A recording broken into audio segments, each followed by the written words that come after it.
आज सकाळी ना नाश्ता बनवला होता. नाश्ता याच्यासाठी बनवला होता की आज मुलाला ट्युशनला जायचं होतं. संडेला ट्युशन नसते, पण आता त्यांचे एक्झाम चालू झालेत ना, उद्यापासून चालू व्हायला लागले. त्याच्यामुळं मग आज नाश्ता बनवला होता. म्हटलं नाश्ता खाऊन जातील मुलं, मग वेळ होतोय ना यायला घरी, म्हणून मी नाश्ता बनवला. नाही तर आम्ही नाश्ता बनवत नाही.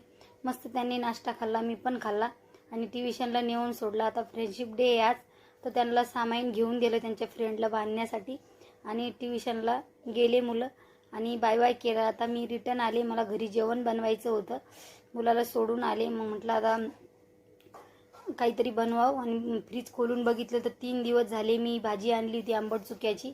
मग मी डाळ टाकली शिजायला आणि भाजी थोडी खराब झाली होती, कुठं काही काही ठिकाणी थोडी सडली होती. मग जी खराब झालेली ती काढून टाकली आणि लक्षातच नाही राहिलं, आणून ठेवलं तर बनवायची तर तसंच राहिलं, ती पिशवीमध्ये बघितलंच नाही.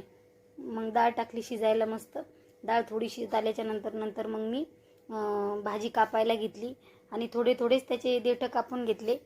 कवळे असतात ना बंदे टाकायचे, पण मी तर 3 दिवस झाले ठेवले होते, त्याच्यामुळे मी ते थोडं टाकलं आणि पूर्ण अशी कट करून घेतली. मग धुवून घेतली, अगोदर धुतली नव्हती आणि लगेच आपली डाळ 80% शिजवायची, पूर्ण शिजवायची नाही आहे. डाळ थोडी शिजत आली होती, मी टोपातच टाकली ती शिजायला.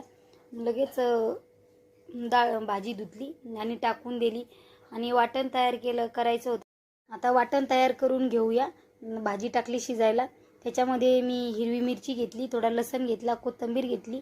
तुम्ही जिरे पण घेऊ शकता, पण जिरे मी तडक्यामध्ये यूज करणार होते म्हणून मी जिरे टाकले नाही. मस्त मिक्सरमध्ये बारीक करून घेतलं आणि थोडा आबडधोबड ठेचलेला शेंगदाण्याचा कूट त्याच्यामध्ये टाकला. खाताना छान टेस्ट येते, दाताखाली आली की चव खूप छान लागते. शेंगदाणे कुटून टाकले तर थोडे जाडसरच टाकले होते मी. मस्त पूर्ण आपली भाजी शिजून झाली. आता म्हटलं फोडणी देऊन घ्यावं. कढई ठेवली गॅसवरती, कढईमध्ये 1 चम्मच तेल टाकलं.